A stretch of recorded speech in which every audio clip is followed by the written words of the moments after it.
There are currently 16 killer abilities in Forsaken, excluding main attacks. I'll be ranking all of them from worst to best. Keep in mind that this is based on my own opinion, so feel free to disagree. Also, I'd appreciate it if you join my Discord server in the description. The people are friendly and I'll also be active in there.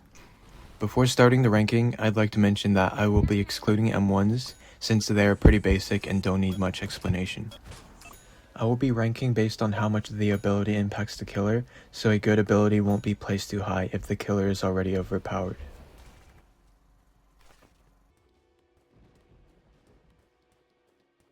There aren't any bad killer abilities in my opinion, but one stands out from the rest as mediocre. The Slasher's Behead is only viable as a finishing move for survivors that are low in health because of its far reach. Using it to get damage isn't necessary because of the slowness that gives after the ability. Although it's a good finisher, it's barely used by good killers because of its lack of versatility.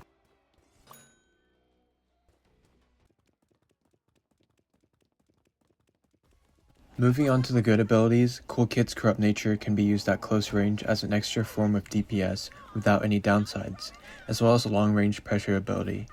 Its versatility and lack of any risks makes it a decent ability, but it isn't the best in terms of punishing the survivors.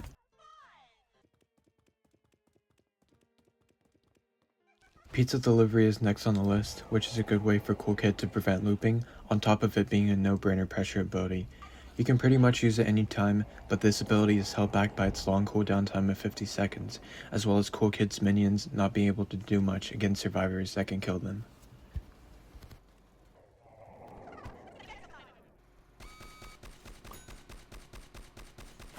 John Doe's 404 error allows him to see all survivors, which is an already good ability in of itself. On top of that, he can also use this ability right before getting stunned by a sentinel, reducing the stun time and giving him speed. There are no downsides to this ability apart from the fact that not getting stunned after using his ability during a chase will significantly slow him down.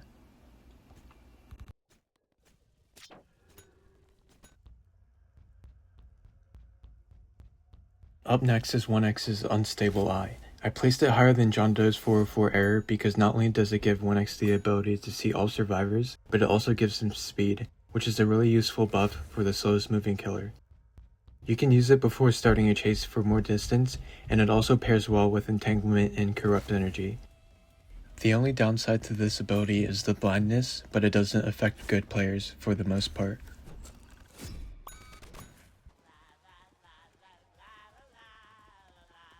Walk Speed Override is Cool Kid's best punish, being able to do a total of 40 damage as well as slowing the survivors and knocking them back. You can manipulate where the survivors end up by facing a certain direction before hitting them.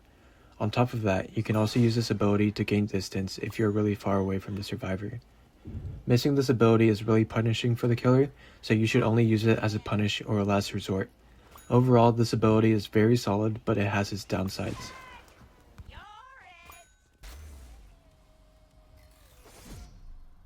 Ever since the nerf, Rejuvenate the Rotten has significantly decreased in viability, only being able to give 1x speed 1 at most.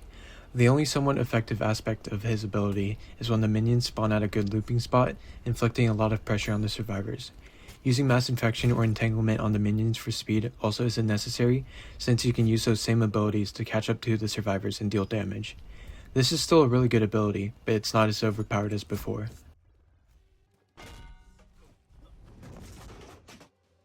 Now we're getting into the really good abilities. Gashing Wound is arguably the best punish in the game, being able to do 50 damage in total. It can also reset chases, with the Gashing Wound animation being long enough to fill up your entire stamina bar. If you can keep track of stamina well, this ability can also be used when the survivor runs out of stamina, making it more than just a punishing move. Overall, Gashing Wound is a very simple but powerful ability. Observant is the most powerful detection ability in the game by far, with this ability allowing Noli to see all survivors, close the distance between them, as well as inflicting hallucination on everyone that isn't near him. The fake Nolis can even mess up good players, giving you the chance to surprise them with a Void Rush. This ability synergizes well with Noli's other moves, being an essential part of his kit.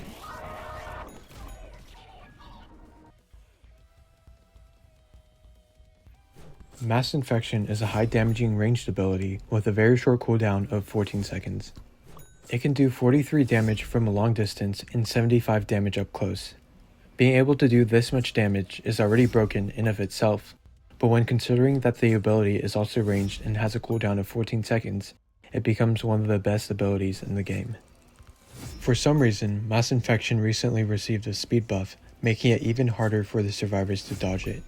The only downsides to this ability is that landing a hit on a survivor from a long distance is hard, and the ability has a lot of end lag, allowing survivors to gain a lot of distance and stamina in some cases.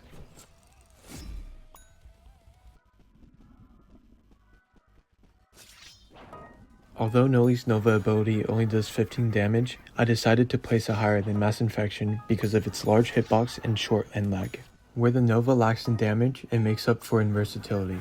Hitting a survivor with Noli's Nova pulls them towards it, slowing them down while also allowing Noli to add a main attack on top of the ability in most cases, dealing 40 damage in total. Noli's Nova can also be aimed up and down, allowing it to pressure survivors in different elevations. The ability has a cooldown of only 12 seconds, giving it the second shortest cooldown in the game. Raging Pace is the slasher's only way of fighting back against his biggest weakness, looping. Thankfully, after the Raging Pace buff, where he's now allowed to move during the start of his ability, he can now easily catch up to looping survivors. However, getting stunned after using the ability will pretty much reset chases. Raging Pace is the slasher's best ability since there isn't any other way for him to counter looping.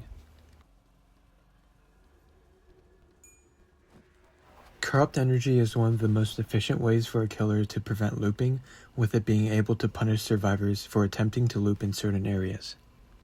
The ability is a good finisher as well. It can also give him speed and chip damage if aimed at survivors. Corrupt Energy completely cuts off the most efficient way for survivors to stay alive, which is through looping. Survivors are forced to move to small and mediocre looping spots in order to prevent being punished by this ability, making winning a lot easier for John Doe. Missing this ability is obviously punishing, but using it correctly will guarantee wins. For the third best ability in the game, we have Digital Footprint. This ability outclasses Corrupt Energy in a lot of situations, completely shutting down entire looping spots for most of the game, with each digital footprint lasting almost 3 minutes. You can place a maximum of 3 down, giving you massive amounts of control over every map. The time it takes to place them at the start of every match is nothing compared to the advantages that you receive during the game. With a cooldown of only 8 seconds, Digital Footprint is the fastest recharging ability in the game.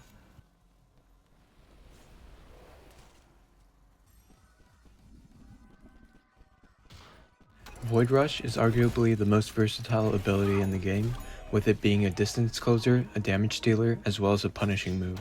Punishing a survivor can reduce their health by 57 if this ability connects twice, which isn't too hard if you're a good killer. Having a stamina and distance advantage against Noli wouldn't even matter in a lot of cases, since he can reset a chase by either slamming a survivor or catching up to them using Void Rush. This ability has the most potential in the game, with little to no downsides if missed.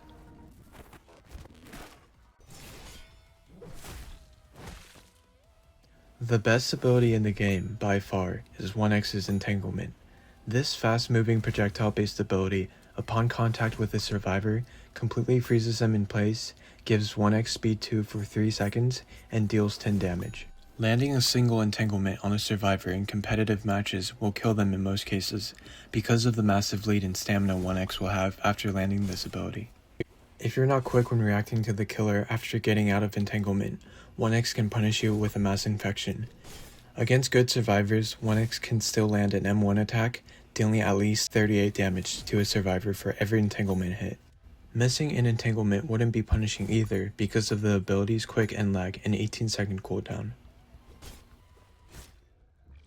That's it for this video, and again, feel free to disagree, criticize, or give suggestions in the comment section, and please subscribe and join my Discord server if you enjoyed the content. See ya for now.